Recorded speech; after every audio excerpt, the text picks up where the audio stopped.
De retour sur le plateau du Focus, nous sommes en présence de nos marins pêcheurs, Thierry Attil, Jean-Daniel et Philippe Mounien. Bonsoir à vous. Bonsoir. Alors, monsieur Attil, on sait qu'il y a beaucoup de problématiques dans la pêche. La dernière fois qu'on a parlé pêche, vous aviez un problème au niveau du prix. On était au double du prix de la France hexagonale. Et vous deviez justement négocier donc une espèce de baisse. Vous n'avez pas eu un gel des prix comme en Martinique. Je crois que ça n'a pas été...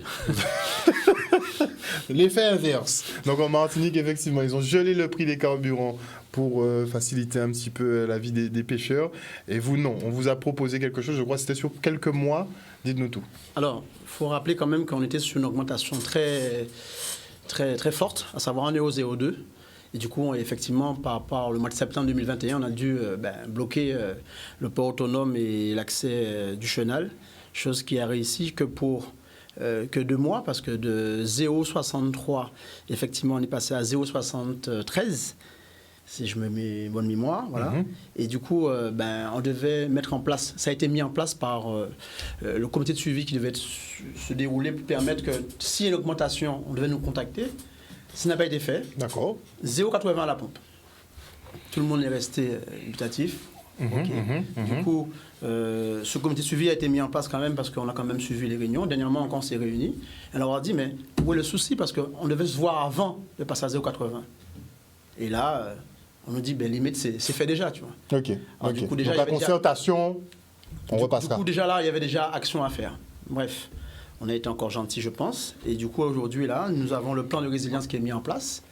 Et le comité national dont nous dépendons par le biais du comité régional, parce que nous payons une cotisation professionnelle obligatoire, qu'on appelle la CPO, on entend que nos camarades pêcheurs, qui ont fait un grand mouvement sur les différents ports de pêche en métropole, en Lorient, X, ils ont eu gain de cause, ils ont eu une baisse de moins 35 centimes. D'accord. À la date d'aujourd'hui. La baisse est arrivée en Guadeloupe? Malheureusement. Alors, c'est pour ça aujourd'hui que nous sommes là. Et là, qu'est-ce qu'on vous dit, là, concrètement? Parce que la dernière fois, c'était 2 fois, on payait 2 fois plus ici en Guadeloupe. Donc, ils nous ont sorti, transport et consort. Mais là, c'est quoi la justification? L'excuse, ils n'ont pas d'excuse parce qu'ils ont ça à dire que, oui, maintenant, on rentre sur une nomenclature différente, on a une indice d'octane différente, qu'on aura une essence marine. Alors, on apprend aujourd'hui qu'on a une essence marine. En gros, on avait une essence colorée. Quand les routiers roulaient, ils s'étaient dit marine. Bon, c'était pas vraiment marine. Ah oui, mais si c'est pour raconter ça, c'est une histoire. Et aujourd'hui, là, on se rend compte que on nous berne dans une farine mais aveugle, mais pas sourd. Alors du coup, on fait des recherches dont le syndicat aujourd'hui présent s'intéresse à cette problématique parce que la filière on prend des grosses conséquences.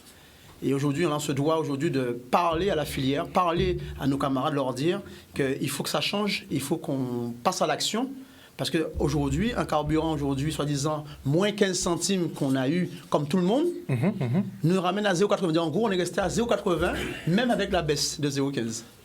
Et il faut le dire à la population, il faut qu'on le sache, qu'à partir du mois d'août, voire septembre, on sera à 0,95. Parce que c'est 4 mois, comme on est en campagne présidentielle, c'est 4 mois qu'on a, en gros, une graisse bien élevée. La mesure est limitée dans le temps, c'est 4 mois et après... Tout à fait. Sauf qu'il peut. Donc en gros, 0,95 sur mois d'août, mois de septembre, et après on va remonter en flèche. Donc on va revenir à 1,02 qu'on était au départ par rapport au mouvement qu'on avait mis. Alors pour ça, avec ça, il y a eu des petits leurres que j'avais menés avec moi, qui dit la pêche, qui dit leurre. Il y a eu des leurres qui ont été mis en place, qui sont vraiment des leurres qui... faut pas faire l'ENA pour comprendre. Et moi, j'ai toujours été choqué de voir qu'on me parle de aide. Si c'est une aide, c'est direct, ça répond à une demande dans les médias. Et on voit dans ces aides, il y a des protocoles, carrément, il y a des conditions, ce qui est normal, mais des conditions qui enfoncent encore la profession, dont le patron pêcheur. On veut des exemples concrets. Alors je les ai avec moi, ils sont là. Il y a toutes les couleurs, c'est comme des leurres. Alors le dernier, c'est l'aide d'urgence qu'on doit envoyer à l'ENIM. Établissement national des invalidités des marins, qui en sont ensemble avec l'URSSAF, et aujourd'hui qui nous permet d'avoir une seule facture. Et aujourd'hui, il nous propose de nous apurer un peu notre cotisation sociale et patronale en 2021. Donc en gros, l'aide, elle est indirecte. Donc en gros, on va vous baisser vos charges. Ah oui, j'ai pas compris. Non mais alors, je lis le formulaire. Oui, attends. En cochant cette case ci-dessous, Alors, il est bien dit, j'atteste l'honneur être à jour de mes déclarations de cotisation sociale de l'année de l'URSSAF, où je m'engage dans un plan d'appurement. Ce document-là, ça dit aujourd'hui qu'aujourd'hui, le marin-pêcheur, il devait déjà engager un plan d'appurement qui lui permet de rentrer dans le processus, ou sinon, le résultat de l'aide qu'il va avoir va lui permettre d'avoir juste, on pourrait dire, on va étaler ce qui droit. Mais on rappelle qu'on sort du Covid. C'est des espèces de moratoires, en fait. Ah ben c'est clair, c'est ça, c'est l'exonération. Donc en gros, on sort du Covid, on est déjà depuis 2019 sous l'eau, et on nous dit juste maintenant, comme faisait la région pour ces aides temporaires, ben voilà, on vous donne un formulaire pour remplir, et on vous dit, voilà, par contre, il y a un truc qui me choque, et qui revient sur toutes ces aides, à savoir l'aide exceptionnelle pour le plan chlordécone, ou l'aide qui dit, bon ben, on vous dit là par exemple, que j'atteste sous l'honneur que le cumul des aides de minimise perçu par l'entreprise ne dépasse pas le plafond de 30 000 € 3 ans glissantes. C'est-à-dire qu'il faut savoir qu'aujourd'hui, l'entreprise de pêche aujourd'hui, un marin pêcheur qui a une entreprise de pêche, en gros, il a une enveloppe pour travailler. Et l'aide ne sort même pas de BRC directement. Hein. Donc en gros, l'enveloppe que le pêcheur a pour faire ses demandes de subvention, d'encadrement, pour qu'il fonctionne, pour qu'il vive, on le prend là-dedans. Donc le pêcheur qui a déjà cassé son enveloppe pour des raisons justifiées parce qu'il a investi dans l'année ou il a dû utiliser parce que pendant 2 ans, il n'a pas pu fonctionner, mais quand il fera cette aide, on ne pourra pas en fin de compte lui donner grand-chose parce qu'il a utilisé durant ces 2 ans. C'est un exemple pour un pêcheur différent. Mais en gros, on rend compte qu'en fin de compte, tous ces éléments-là, c'est pour engager le pêcheur à être plus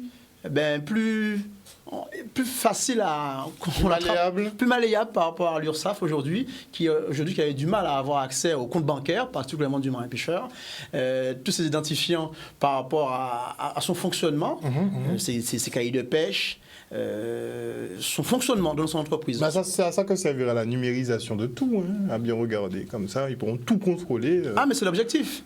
Maintenant, où nous sommes choqués, pour revenir à la discussion, c'est qu'en fin de compte, aujourd'hui, pourquoi en Guadeloupe, nous, bien colorés mais français, nous n'avons pas droit à ces 35 centimes. Alors, ça réglerait 60 centimes hors taxe aujourd'hui. Parce que le problème là, ce n'est pas les détaillants. Là. Les 15 centimes qui sont mis en place, ou les 35 centimes qui sont mis en place pour la métropole, c'est pour les grossistes, c'est pour la SARA. Donc en gros, rien n'a changé pour celui qui fait sa marge de détail. Donc en gros, c'est vraiment un truc bien organisé, qui est bien ficelé. Pour que les gros continuent de manger bien comme il faut. C'est un système capitaliste. Et malheureusement, la SARA en premier à se plaindre depuis l'année dernière, qui ne fait plus d'argent, qui ne s'en sort plus, parce que les matières premières coûtent cher. Oh, mais bon, la SARA quand même un petit monopole. Ils doivent quand même se dépatouiller, on imagine. Alors ça, c'est leur problème, mais aujourd'hui, la profession est asphyxiée et aujourd'hui ne peut plus fonctionner. Alors maintenant, quoi faire maintenant ? On a fait un communiqué de presse, on interpelle l'État, on interpelle tous ces responsables. Vous allez bloquer le chenal ? Nous n'avons pas à dire ça, on ne fait pas de menace publique. D'accord ? Parce que nous, on est déjà menacés. Ce sera une surprise. Non, parce qu'on est déjà menacés. Nous, on nous menace déjà. On nous menace de nous éteindre, de nous éliminer. Vous savez, on était à 1600 en 2017. Aujourd'hui, après 5 ans de candidature de ce comité qui est en place par sa gestion, on est près de moins de 600. C'est grave. Et en 2023, peut-être comme le souhaite peut-être la direction de la mer ou je ne sais pas l'État, mais qu'il y ait moins de pêcheurs, comme ça on pourra mieux gérer. Mais est-ce que ça c'est de la faute de l'État ? Est-ce que c'est finalement, entre guillemets, on va dire un complot ? Ou bien ce sont les marins pêcheurs qui ne se sont pas préparés, qui n'ont pas préparé la relève et qui ne se sont pas organisés ? Parce qu'on a souvent parlé d'aller pêcher au large, de faire des plus gros tonnages, histoire effectivement de trouver des solutions pour une pêche à long terme. Est-ce que ce n'est pas de la faute des marins pêcheurs ? On ne peut pas incriminer le marin pêcheur. Le marin pêcheur, à la base, quand il s'engage, quand il s'investit, il fait un plan, comme toute personne qui s'investit dans une entreprise. C'est-à-dire qu'il sait que le bateau lui coûte tant, le moteur lui coûte tant, il a tant d'années de vie. Donc il fait un plan, il s'organise, il sait que le poste de carburant va lui coûter tant, il y a tout est calculé. Mais aujourd'hui, on subit une inflation qui est forte. Donc tout le matériel de pêche est 3 fois plus cher. C'est vrai. Le carburant, sans parler, donc tout coûte cher. Et aujourd'hui, on vous dit maintenant qu'il faut un comptable, qu'il faut tout un suivi. Donc en gros, même en étant un statut de micro-entreprise, on vous impose un comptable, ce qui est illégal. Donc en gros, on vous met dans un schéma tellement important, tellement carré, que soit, qu'est-ce qu'ils font certains, mais souvent, ils arrêtent, ils abandonnent. c'est trop quotidien. Le marin pêcheur, lui, il est en mer. Okay. Et malheureusement, il manque un de nos camarades du bureau qui n'est pas parce qu'il est en mer. En gros, il y a trop à faire pour rentrer après à la maison et remplir une fiche de débarquement et de débarquement de produits, d'espèces. Il faut rendre compte, ce qui est logique, parce qu'on veut gérer la ressource. Mais il n'y a pas d'accompagnement, c'est ça le problème. Il n'y a pas d'accompagnement. Et l'accompagnement qu'on a aujourd'hui, c'est avoir des leurres qui nous disent, ben écoute, c'est soit tu te fais, comme le rôle d'un leurre, c'est ça, hein, c'est de faire croire quelque chose qui n'est pas vrai. Mais le défaut, c'est que le leurre du pêcheur, c'est qu'il y a un hameçon dedans. Et malheureusement, quand il est mal avalé, il est mortel. Donc, s'il est pris au niveau de la bouche, on peut encore laisser une vie. Mais s'il est pris à l'estomac ou dans les parties intestinales, c'est fini. Et c'est ça qui se passe à ce moment-là. Les leurres, là, ils sont flagrants, ils sont percutants. Et aujourd'hui, on demande à la profession de se mettre debout, de relever la tête et de prendre confiance que il faut que ça change, comme nous-mêmes tous nous le souhaitons aujourd'hui en Guadeloupe. Avant un carburant qui est cher, on nous dit maintenant que limite c'est de l'Ukraine vient du carburant. Il faut arrêter. L'Astara nous l'a dit, ils ont un stock dans la Caraïbe. Il y a un stock. Ils ont beaucoup de questions auxquelles ils doivent répondre sur la fluctuation des prix, parce qu'effectivement, les stocks sont constitués à un instant T, mais le carburant n'est pas écoulé à l'instant T, ça peut être 1 mois, 2 mois après. Franchement, il y a des grosses zones d'ombre sur la gestion des prix carburant. Malheureusement, on peut que constater et dire ce qui se passe et comment on peut subir, en fin de compte, ce genre de problème. Bon, j'ai mes collègues... Mais on aimerait bien un exemple pratique, justement, avec Jean-Daniel, en termes d'argent, pour expliquer aux téléspectateurs. Moi, je prends l'exemple. Une journée de pêche, c'est 460 litres d'essence. Quand je fais mon calcul, 360 € par jour, à 0,80. Le mois, 4 sorties par semaine, 1472 €. La semaine. Et le mois te revient à 5800 €. Ça veut dire que je travaille pour le carburant. Parce que maintenant, la pêche, aujourd'hui, on peut prendre qu'aujourd'hui, on ne peut pas prendre. Mais il faut remettre des... Si on n'a rien pris, il faut remettre la main dans la poche. La trésorerie qu'on a, Et le problème, nous, pêcheurs maintenant d'aujourd'hui, il n'y a pas d'avenir dans la pêche. Je prends l'exemple. Non, mais je dis qu'on n'a pas d'avenir parce que mon fils qui est jeune, qui veut se lancer dans la pêche, il me dit, papa, il me le dit franchement, papa, tu travailles rien que pour l'essence. Tu travailles pour l'essence. Quand tu regardes, et moi, si je n'ai pas le capital pour lui, comment il va se lancer? Parce qu'il n'y a pas vraiment d'aide pour les jeunes. Il n'y a pas d'aide pour les jeunes. C'est moi, si je ne laisse pas le capital pour lui, c'est clair. Il ne va pas pouvoir avancer. C'est clair. Parce que c'est difficile. Et c'est ceux qui pratiquent à l'école. Je prends l'exemple, c'est ceux qui pratiquent à l'école. Et il me le dit tous les jours. Il me dit, regarde, tu vas en mer, on prend l'argent de l'essence. L'essence gagne plus que nous. C'est pas normal. Ça, et pas normal. Déjà l'aide. Les subventions, c'est vraiment une galère pour avoir une subvention. Il faut ajouter des cotisations. Et ça m'étonne que tout le monde ait ajouté des cotisations dans les jours d'aujourd'hui. Dans les jours d'aujourd'hui. Le matériel a augmenté plus de 70%.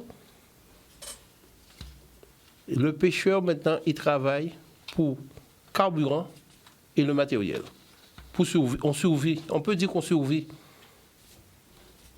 On ne peut même parler de taxes. Non, sans compter les petites taxes à côté à droite.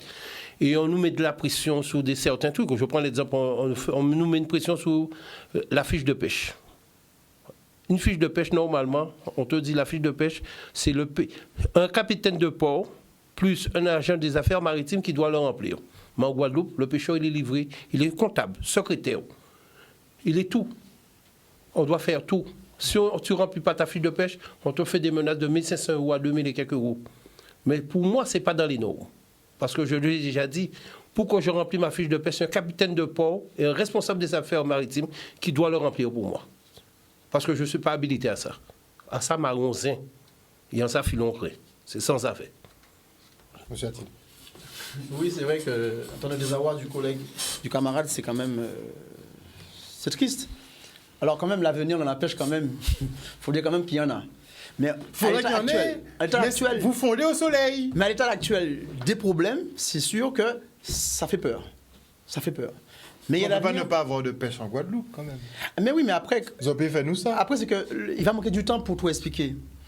En matière de formation, en matière d'organisation, et je dirais encore, c'est le rôle heureusement et malheureusement, du comité des pêches. Et c'est pour ça aujourd'hui que nous sommes sur une démarche pour la réélection de ce président et avec de nouveaux membres. Donc vous êtes satisfait du président actuel? On serait satisfait, on l'aurait même déjà dénommé président, mais ce n'est pas le cas. Pourquoi? Parce qu'aujourd'hui, on mène campagne comme d'autres syndicats qui sont aussi présents, comme nous sommes quand même 3, il faut quand même les nommer. Et on ne va pas se battre parce que, je dirais, mais je n'ai même pas le temps même de traîner des casseroles de qui que ce soit. Mais parlons de travail, parlons de terrain, parlons de vérité. Et aujourd'hui, tout ce que je sais, ils le savent. Mais je pense qu'il y a un moment, il faut regarder l'Europe et le dire l'Europe. On va organiser, on va adapter tout ce qui vient de l'Europe. Parce que c'est ça aussi le problème. Tout ce qu'on a aujourd'hui, tout ce que j'ai comme papier ou document dans mes mains, c'est de l'Europe. Les lectures qu'on a aujourd'hui, quand à l'époque, à la région, un ancien gérant de la partie pêche, dont monsieur, je peux nommer son nom, monsieur Céleste, parler des PCS, le plan de surcoût, parce qu'aujourd'hui c'est la réponse. Dès que vous avez un problème à la pêche, faites des demandes de PCS. Mais les demandes de PCS ne sont pas réglées encore. On nous dit aujourd'hui que les formulaires des demandes de PCS n'est pas adapté. Quand vous voyez les formulaires, les questions qui sont posées, ce qu'on vous demande comme toute le liasse de documents n'est pas adapté à notre territoire. C'est genre comment vous vous organisez en hiver. Par exemple, donc en gros, à la base même, vous êtes perdant. Et c'est pour ça que les dossiers traînent. Parce qu'on en voit aujourd'hui, on consulte à la base, le thème qui est à la mode, les consultings, là, de ça. Là. Les cabinets de consulting. Ah oui, très cher, sur cette enveloppe-là même, pour demander des avis, pour savoir comment on peut penser qu'un marin-pêcheur s'en sort et s'en sortira. Donc je pense qu'il faut aussi dire la vérité. Et c'est pour ça qu'on est là. Et je demande à les marins-pêcheurs de se rallier à la cause. Et même mon camarade aussi... Vous n'avez pas encore rencontré M. Mounier? Mounier. Nous participons à des travaux. Alors, dites-nous, pourquoi vous les rejoignez sur ce coup-là? Alors, il y a aussi l'histoire de la problématique de l'huile. En fin de compte, on est marin-pêcheur et on a le droit à la détaxe de l'huile. Or, on paye l'huile à plein pot, depuis toujours. Maintenant, on a des moteurs 4 temps, mais avant, on avait des 2 temps qui consommaient énormément d'huile. Et les gars, ils payaient l'huile plein pot. Alors là, est-ce que maintenant c'est des taxes? Non, toujours pas. On leur a posé la question la dernière fois, il y a 15 jours, je crois, un truc comme ça. Et ils ont dit qu'ils allaient se renseigner. Lorsque nous, on le sait, comme quoi on a droit à des taxes. Voilà. Vous êtes au courant quand même? Oui, alors pourquoi nous on est au courant et les autres seraient pas au courant? Alors ça, c'est encore une question un peu bizarre, mais ça serait bien quand même bien d'avoir une réponse, parce que c'est pas normal qu'on paye quelque chose qu'on n'a pas payé. Alors, on a aussi participé... aux travaux de la réglementation des pêches, qui est très important, c'est-à-dire le matériel de pêche, pour savoir avec quoi on doit travailler pour gagner notre vie, et pour qu'il y ait un avenir et non pas détruire le fond de l'eau, puisque de manière, le principe d'un pêcheur, c'est de pêcher et de vendre ce qu'il pêche. Il ne peut pas vendre ce qu'il a détruit, quelque chose qui est pourri ou n'importe quoi dans un casier, quoi. Donc le syndicat a participé à cette... réglementation l'année dernière, et jusqu'à présent, on n'a toujours pas eu de réponse du comité des pêches. Alors c'est un peu inquiétant parce que, on a appris un petit peu comme quoi cette réglementation passera après nos élections, je veux dire, quoi. Donc, on est dans l'incertitude. C'est-à-dire que si un gars il a l'habitude de pêcher avec tel filet ou tel casier, telle maille, après les élections, j'ai peur qu'on lui dise, voilà, tout ton matériel là, il est plus valable. Ouais, c'est obsolète, il faut changer. Voilà, déjà, comme dire, avec quel argent, déjà, on est au ras des pâquerettes. Donc nous, marins-pêcheurs, on est quand même inquiets d'être au courant de rien là-dessus, quoi. Normalement, très mauvaise information à votre niveau. Ah oui, total. Puisqu'en fin de compte, nous, le syndicat, on a participé à cette réglementation, ça a duré à peu près 1h30. Donc il y en a qui seront d'accord pour certaines mailles, etc., par rapport à chaque matériel. On a parlé de la Seine, on a parlé du filet, trémaille, on a parlé du filet droit, on a parlé des NAS, on a parlé du DCP, donc tout ce qui était englobé. Donc on attend jusqu'à présent. Qu'est-ce que ça a donné? Pour l'instant, il n'y a rien. C'est quand même inquiétant, quoi. Donc en fait, vous pouvez parler entre vous, faire des plans entre vous, mais ça va pas plus loin, quoi. Ce qui est grave, c'est qu'aujourd'hui, vous savez, c'est comme dans toute organisation, toute socio-professionnelle, il y a une organisation. Et par rapport à ce métier, à cette filière, il y a une organisation. Et notre interlocuteur, c'est qui? Le comité des pêches. Voilà. Donc en gros, quand vous frappez à la porte de la direction de la mer, on dit allez au comité des pêches. Quand vous appelez, comme nous on a écrit au ministère de la mer, allez au comité des pêches. Donc en gros, c'est pour ça que c'est important que les sièges des patrons et les sièges des matelots soient représentatifs pour permettre que les décisions, comme dit le camarade, que les choix qui sont mis en place sont le reflet de toute la profession. Il n'est pas d'un parti de camaraderie, c'est le choix du travail, parce que là, on est des professionnels, on est des gens qui pratiquent. Nous avons tous les corps dans les mains. En gros, on le justifie. Donc, c'est pas de la théorie. On est sur du fait réel. Et aujourd'hui, pour en finir et pour en dire, pour pas faire la conclusion, mais pour revenir sur le sujet le plus grave, le poste le plus important et le plus fragile, c'est le carburant. Et on aurait pris un soufre de 0,60 centimes ou 0,64 en TTC, je ne sais pas, au moins avec les 5 centimes de la métropole, on aurait pu prendre 4 mois de soufre. Alors c'est vrai que c'est peut-être 4 mois d'oxygène pour la Sahara, parce que oui, du mais coup, si là... c'est 4 mois d'oxygène pour qu'après passer à 2 ou 3 euros le litre... Non, mais pour eux, c'est bon parce qu'ils récupèrent tout ce qu'ils ont perdu. Mais le pêcheur qui est déjà dans une phase de descente... Tu dois récupérer aussi. Mais non, parce que nous, on a été planché à 0,80, on ne bouge pas. Oui, mais si tu descends, toi aussi tu peux récupérer un petit peu. Si, mais on n'est pas descendu, on est resté pareil. Faut que le raisonnement soit bien clair. Au national, ils sont à combien là en ce moment, concrètement? Ben là, ils sont descendus à...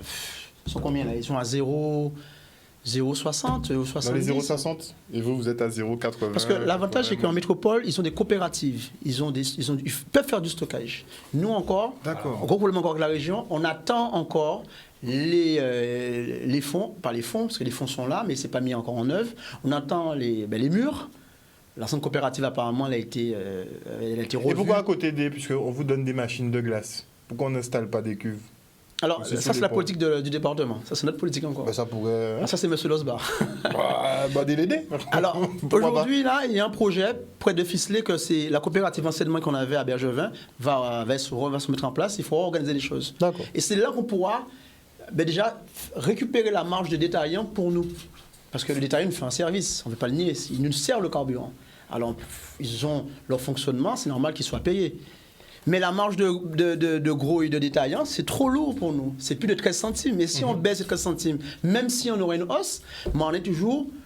On peut fonctionner. Mais là, on ne peut pas fonctionner. Et pour ça que la métropole, il faut bien faire la distinction. C'est que la métropole est organisée. Et pas nous. Et pas nous. Et c'est pour cela qu'il faut qu'on se réorganise, il faut qu'on se mette à table, il faut qu'on se mette à travailler pour que la profession... Assir. Moi, je suis la population guadeloupéenne, j'entends ça depuis un moment. Oui, mais le problème qui se passe, c'est qu'aujourd'hui, je vous ai fait le reliquat. Moi, je ne suis pas là pour envoyer pierre sur personne. Mais quand vous avez une mandature de 5 ans qui va finir aujourd'hui et qui n'a pas réussi, je ne dis pas que c'est de sa faute, mais le pauvre, il n'a pas réussi, qu'on lui donne la clé pour fonctionner, aujourd'hui, on paye les pots cassés. Et on les paye très cher. On voit ça. Très cher. On voit ça. Rapidement, monsieur Zou, on a fini. Alors, moi, je voulais comme réagir sur ce que j'ai entendu, en fait. La Sahara a un stock stratégique, logiquement. Oui. Okay? Alors, le stock stratégique c'est un stock qu'on a depuis un moment qui est là. Si on a acheté le stock à 0,50 centimes le litre, avec la marge, d'accord, si on n'a pas épuisé le stock... ça fait partie des grandes interrogations. Comment on peut fixer un prix sur une matière qui est en train, dont ça change de coût tous les jours? Alors, il y a 2 millions de stocks qu'on a achetés à un coût, il faut continuer à revendre ce stock-là jusqu'à épuisement pour commencer sur une nouvelle marge.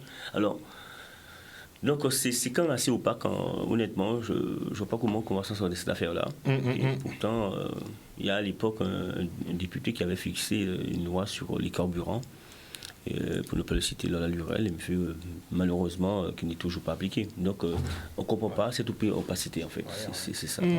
Les mesures contre la vie chère, visiblement, ça ne marche pas trop. Ça ne fonctionne pas trop. Donc, bon, mais ça risque d'être inquiétant. Par contre, on va suivre effectivement l'évolution pour votre profession. On le dit, comme les transporteurs consomment énormément de carburant, vous aussi, vous êtes de très gros consommateurs. Et une augmentation de quelques centimes, ça peut gréver votre activité sévèrement. Et donc, avec que notre président va en guerre, là, les prix vont continuer à augmenter. Donc on nous a parlé de 4 mois, mais on n'est même pas sûr que effectivement le prix pourrait rester bloqué à 4 mois. Donc ça pourrait peut-être être très compliqué dans les mois à venir. Donc je comprends effectivement que vous preniez les devants. C'est pas pour autant ici. Alors, c'est compliqué en même temps simple. Pour moi, c'est ça. Pour moi, il n'y a pas de problème. Aujourd'hui, on en a la preuve que la Sarah, en essence marine, est à 2 centimes moins cher en Martinique.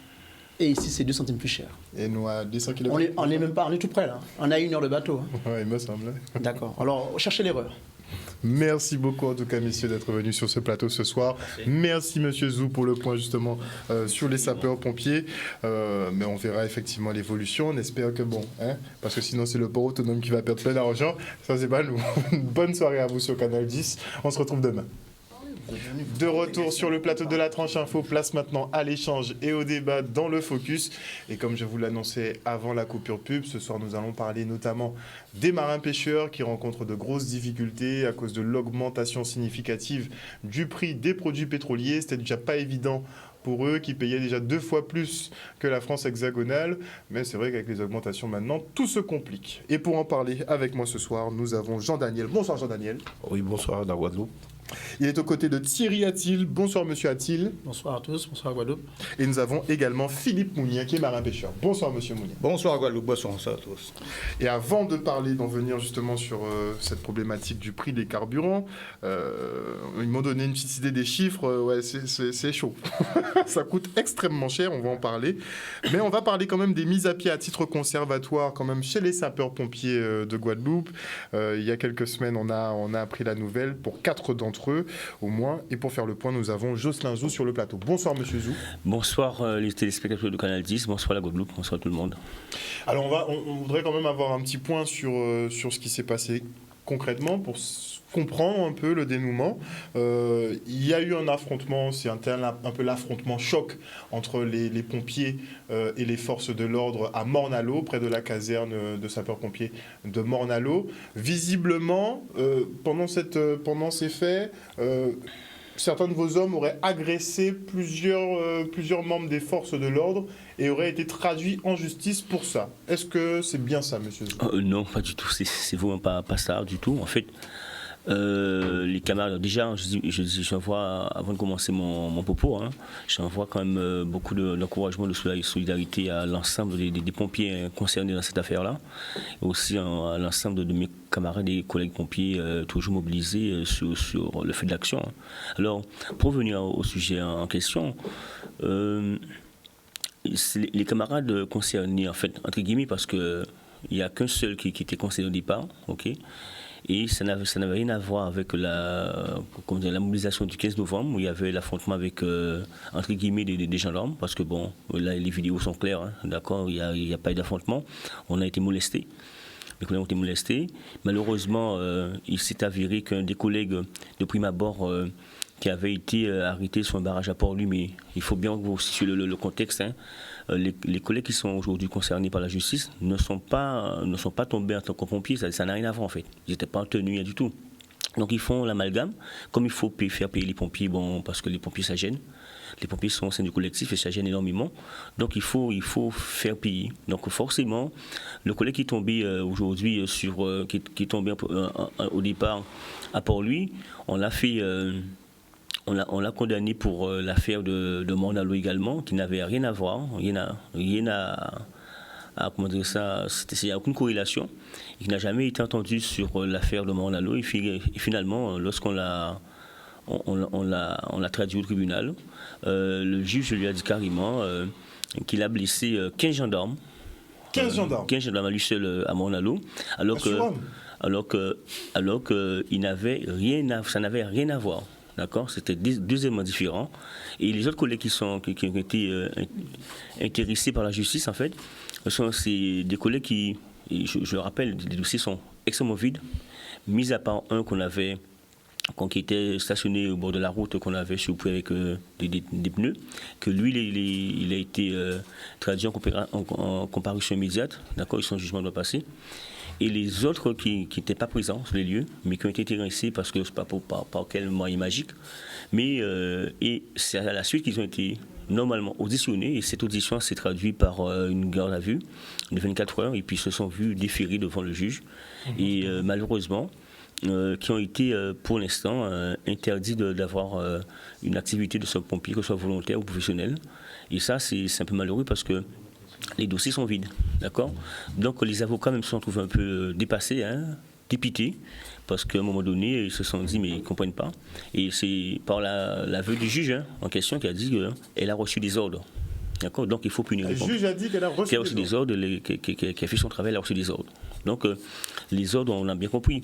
Donc on a tenté de faire payer nos collègues pour une activité soi-disant entrave de la santé publique. D'accord?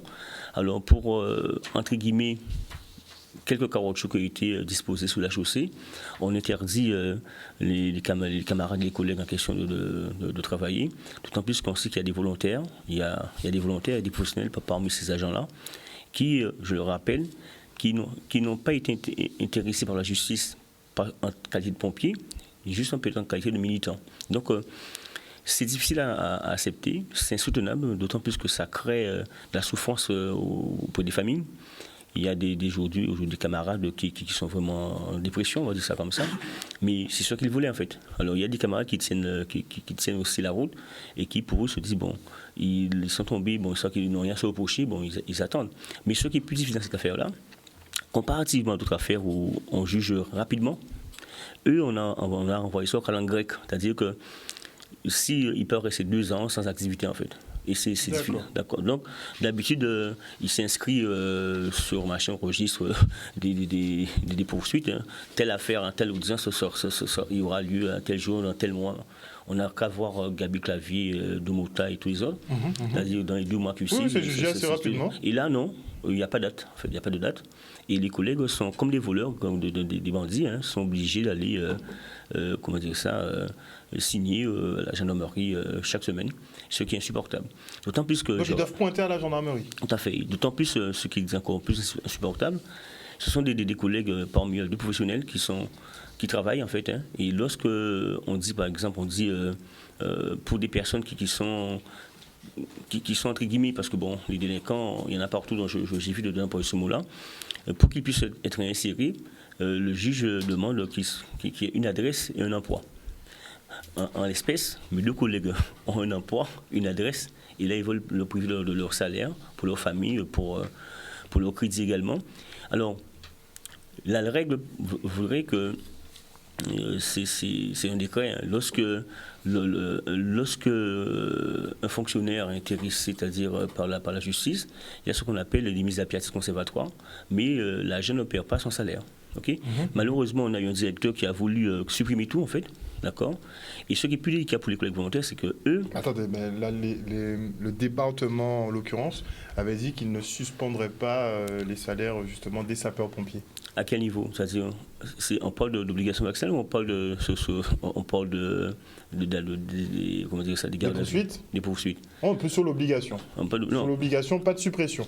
Mais en cas de jusqu'à présent, il est vrai que plus de 95% des pompiers ont résisté à cette obligation vaccinale. Donc forcément, nous sommes entre guillemets forts. Donc le département, en l'occurrence M. Losbar, dont honnêtement j'apprécie son courage à cet instant, qui n'a pas mis en exécution les suspensions, mais pas que pour les pompiers, c'est pour le médico-social, pour la PMI, pour beaucoup d'instances sociales du médico-social qui relèvent du conseil départemental. Donc si nous sommes arrivés jusque-là, c'est parce qu'on a été mobilisés. Mais en ce qui concerne les collègues qui ont été, qui sont passés devant le juge, là, la loi voudrait qu'il y ait une mise à pied conservatoire, mais tout en étant que les collègues perçoivent leur salaire. La difficulté qu'on a aujourd'hui, c'est que les collègues volontaires ne sont pas régis à la même enseigne. Donc, eux, s'ils n'ont pas ils font pas d'activité, donc ils n'ont pas de vacation. Et on sait que c'est un revenu assez substantiel pour les familles, parce qu'il y a ceux qui font que ça. Donc nous sommes dans un espace avec le président du SDIS, on espère qu'il sera quand même assez ouvert à cette discussion-là pour savoir comment on peut gérer ça, comment on peut les affecter autre part, pour pouvoir, pour que ces collègues-là puissent bénéficier de cette ces subsides en fait, parce que bon, il y a comme une perte sèche, okay? Et non seulement l'aspect psychologique, moral, la souffrance psychologique qui existe, il y a l'aspect financier aussi qui n'est pas... Ça fait quand même des mois que ça dure cette situation. Ça fait des mois, et puis d'autant plus qu'on ne voit pas la raison en fait. Okay? Et un autre collègue qui bien avant, en marge des manifestations, notamment chez Escargot, qui s'est fait interpeller dans cette opération-là. Mais en fait, par juste un gendarme banalisé qui n'avait pas reconnu, mais qui n'avait pas volontairement entravé le passage du gendarme qui était une voiture banalisée. Et par excès de zèle, hein, lui aussi, il a été intéressé par la justice. Bon. Est-ce que, M. Zou, est-ce que les pompiers, justement, qui sont sous le coup d'une procédure, ont quand même dérapé, eu des excès de violence, ou ont fait un peu plus que les autres, on va dire ça entre guillemets? Non, mais je rappelle, hein, à haute intelligible voix, hein, nos collègues n'ont rien à se reprocher. Même le collègue qui était un militant qui était stationné au niveau de la route avec, on dirait, on prétendrait qu'il avait des caroches dans sa voiture, n'a émis aucune résistance, rien du tout, hein, d'accord. Il attendait patiemment, tranquillement, et puis ne voit-il pas que lui aussi, c'est le premier qui est tombé d'ailleurs, et donc du coup, il y a après les autres. Mais les autres aussi, ils ont été appelés pour une audience, hein. Et lorsqu'ils sont arrivés, on leur a signifié le garde à vue. Oui. Donc, honnêtement, on sent qu'il y a beaucoup de méchanceté, d'accord, il y a des règlements de compte, en fait. Et malheureusement, et je dis ça... Règlement de compte, vous avez? Oui, mais il faut dire les choses, c'est des règlements de compte, en fait. C'est parce qu'il y a eu contestation pour vous après, il faut punir, il faut mettre le doigt où ça fait mal, d'accord. Et aujourd'hui, je le dis sous votre antenne, hein, malheureusement, c'est la vérité. Moi, j'assume toujours mes propos. Dans l'affaire Clodo, hein, à Dayé, on n'a pas vu des gendarmes qui ont été mis en examen, on n'a pas vu des gendarmes qui ont été interdits d'exercice. On attend toujours d'ailleurs. Ils ont continué à exercer leur activité de gendarme, alors qu'il y a de fortes suspicions avec des vidéos en cours. Et là, aujourd'hui, malheureusement pour nous pompiers, hein, on n'a pas été soutenus par notre hiérarchie. D'accord. Alors qu'au niveau, que ce soit les gendarmes... Ce qu'on a vu, c'est que finalement, donc vous, les pompiers, vous faisiez bloc, vous aviez un gros pourcentage justement de vos équipes qui refusaient donc la vaccination, vous avez réussi à faire bloc, votre hiérarchie ne vous a pas soutenu, et finalement, ce sont les élus qui ont dû venir derrière pour un petit peu rattraper la situation. Alors, il faut qu'on comprenne, hein, c'est-à-dire que nous, on est un système bicaméraliste, en fait, à deux têtes, on va dire ça comme ça. C'est-à-dire qu'on a un côté le préfet qui est responsable de l'opérationnel, et un côté le président du SDIS qui est responsable de ce qu'on appelle tout ce qui est administratif, en fait. Alors, donc, par extension, nous sommes M. Losbar et aussi le patron du SDIS, d'accord. Et il y a d'un côté le préfet qui fait pression sur nos directeurs pour nous vacciner, soit disant en passant que nos directeurs les pour-vaccins, d'accord. Et l'autre, M. Losbar, lui, pour lui, il y a une situation assez compliquée. Les pompiers sont vaccinés, forcément, les centres sont fermés, d'accord. Et comme on a fait bloc, donc forcément, ça peut fonctionner. Donc, jusqu'à présent, ça fonctionnait. Ça fonctionne, mais ça ne veut pas dire qu'on n'est plus assujetti à l'obligation vaccinale. Hein. Ah non, clairement. Non, c'est-à-dire que le combat continue. Vous êtes toujours assujetti à l'obligation vaccinale, voilà. clairement. Ce que je disais en fait en amont, c'est que lorsque ce sont les gendarmes ou les policiers, on sent qu'il y a la hiérarchie est derrière, d'accord. Même s'ils sont jugés, ils sont coupables, on sent qu'il y a cette force. Nous, il a fallu qu'on se mobilise, il a fallu qu'on bloque le SDIS encore à nouveau pour que notre directeur nous entende. Et même là encore, on se rend compte qu'il y a vraiment un manque d'apaisement, un manque de dialogue social, un manque de communication, où on ne se sent pas soutenu au niveau de la hiérarchie, alors que ce sont des Guadeloupéens qui sont à la tête du SDIS, hein. Ce ne sont pas des Caucasiens, hein. Ce sont des personnes... Oui, Monsieur Zou, moi j'avais cette discussion-là encore aujourd'hui avec un ami, où on prend l'exemple par exemple de Gérard Cotellon. Gérard Cotellon, tout le monde se satisfaisait effectivement que ce soit un Guadeloupéen qui prenne la tête du CHU, mais moi j'ai envie de dire, la fonction publique n'a pas de couleur en fait. Est-ce qu'on peut voir noir contre blanc, sachant qu'un fonctionnaire en fait, tout ce qui lui importe, c'est de répondre aux ordres de sa hiérarchie? Peu importe qu'il y ait blancs, indiens, arabes, peu importe. Laissez-moi vous dire, alors moi je vais très clair sur ça. Guadeloupéen n'est pas une compétence. On est d'accord. On est d'accord sur ça. Et nous, on a depuis un moment qu'on dit qu'il soit blanc, qu'il soit indien, qu'il soit cacomulâtre, qu'il soit jaune, vert, blanc, donnez-nous un bon. D'accord. À compétence égale, effectivement, on préfère le local. Moi, honnêtement, je défends ça. On est d'accord, préférence locale. Mais d'abord des compétents. Ce qui est fait dans les villes de France, ce qui est fait en Corse, c'est dans bien d'autres villes de France et de Navarre. Ça ne nous dérange pas, cette affaire-là. Le problème avec M. Cotellon, c'est on attend généralement, et c'est ça notre difficulté, la problématique, c'est qu'on attend toujours que ces personnes aient une fibre beaucoup plus paternaliste ou maternaliste, d'accord, avec une bonne dose d'acculturation sur notre façon d'être, notre façon de vivre. Comment peut-on, en cas de Guadeloupéen, puisse se dire qu'on va carrément mettre à la porte plus de 600 soignants et qu'un 600 soignants au CHU sans mesurer les conséquences financières à côté, les souffrances que ça engendre. Logique de fonctionnaire, on m'a demandé d'appliquer, j'applique. C'est le discours qu'il a tenu. Oui, mais on m'a dit de faire, c'est la loi, j'applique la loi. Mais vous savez que la loi sur l'esclavage, c'était une loi. Hein. D'accord. Effectivement. Et finalement, il y a des lois qui sont injustes, il faut pouvoir les combattre. Cette loi-là, c'est une loi qui est vraiment scélérate, qui est mortifère. Donc forcément, en un moment donné, qu'il fallait remettre les choses à plat. Et que je rappelle que M. Cotellon était le seul directeur aujourd'hui d'avoir appliqué cette loi au sein du CHU, alors qu'à Martinique, les suspensions en cours, mais ce n'était pas pareil. En Guyane, ce n'est pas pareil, et ni en France d'ailleurs. D'accord. Il y a des choses qui ont été différées dans le temps. Il a voulu faire les gros bras. Aujourd'hui, il marche avec des gardes du corps, avec des gilets pare-balles. Il lui manque le char d'assaut. Mais on se dit que est-ce qu'il est normal, d'accord, en tant que Guadeloupéen, qu'on puisse ne pas se faire confiance, discuter ensemble, d'accord, dans l'apaisement et prendre en compte la situation des familles. Parce qu'aujourd'hui, vous pensez que ça va nuire un peu aux prochains Guadeloupéens qu'on mettra en responsabilité? On sera plus méfiant? Vous serez plus méfiant? Honnêtement, alors moi, il y a que étant donné que nous sommes le collectif, il y a des choses que aujourd'hui j'adhère dans l'esprit. Ça n'a rien changé en fait. Quelle que soit la personne qu'on mettra là, il faudra se battre. Aujourd'hui, on parle de politique. Moi qui suis... alors, je dis que le collectif est vraiment neutre dans l'affaire. On vote pour qui on veut, il ne donne pas de conseil de vote parce qu'après, le combat continue. Donc là, je ne parle pas au nom du collectif.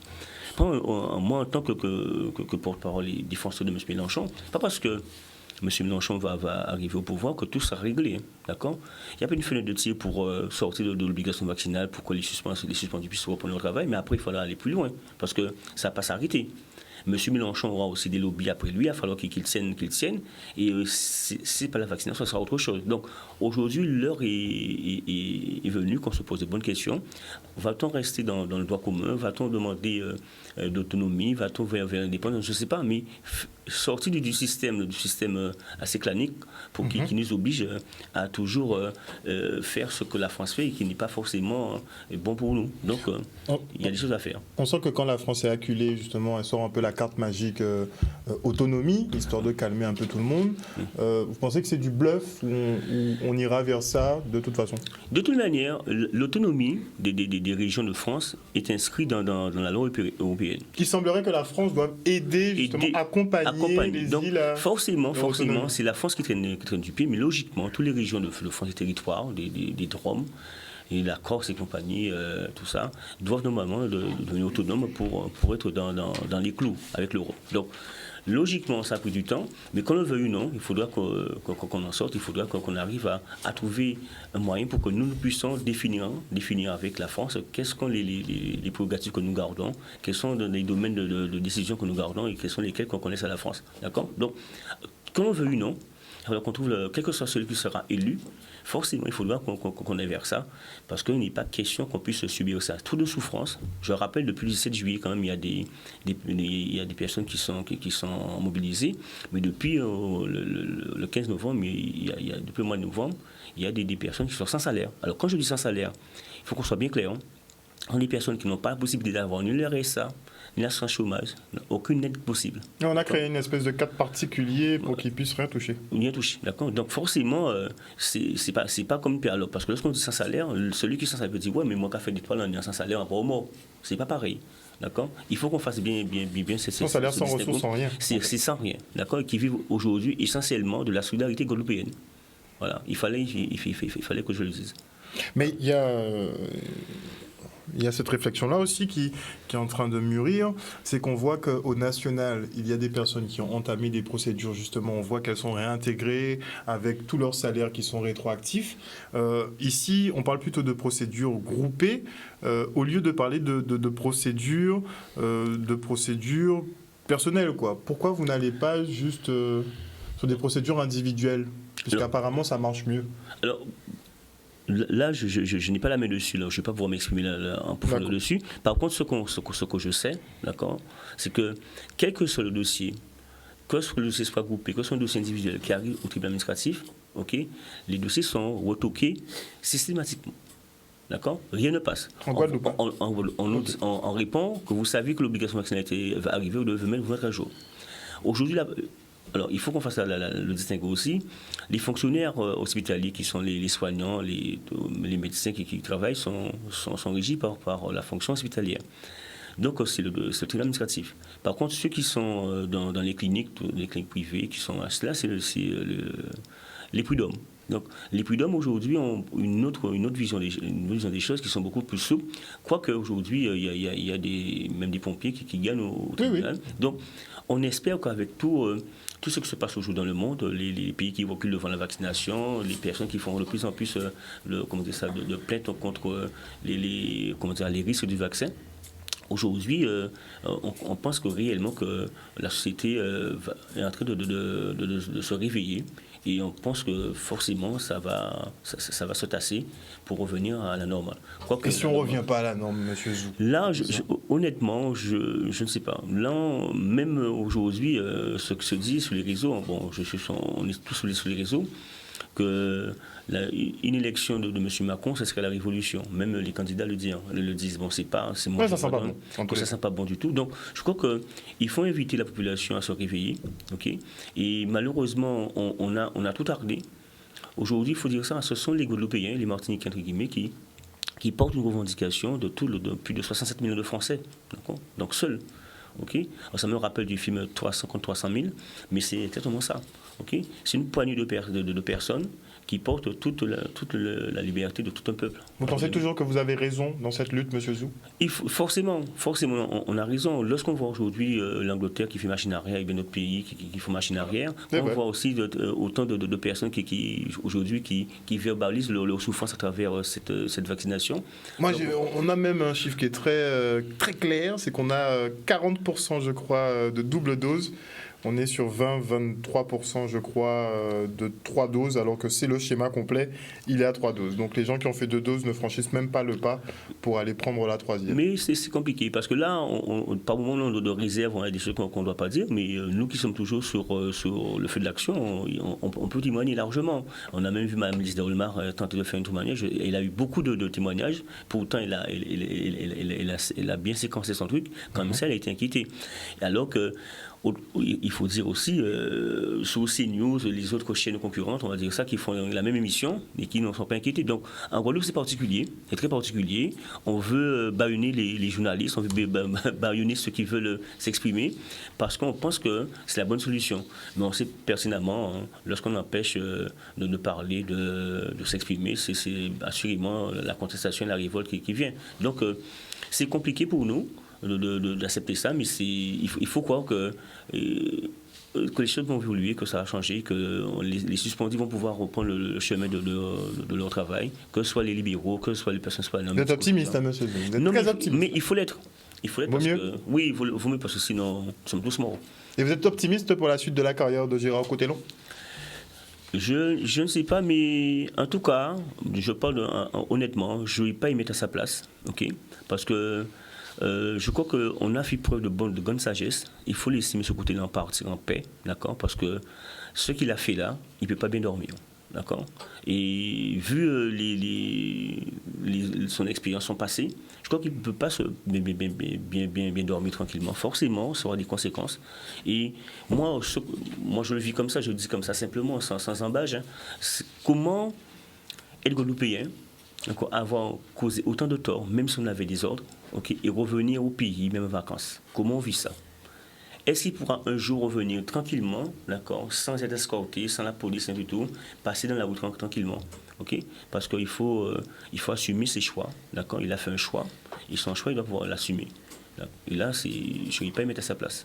Merci beaucoup, Monsieur Zou, en tout cas, pour ce point sur la situation des sapeurs-pompiers, l'évolution un petit peu du mouvement duquel vous faites partie, à savoir le collectif qui était opposé à cette obligation vaccinale et qui se bat encore contre cette obligation. On se quitte pour une page de pub et on revient avec nos marins pêcheurs. Et là, on va creuser sur la problématique du prix des carburants.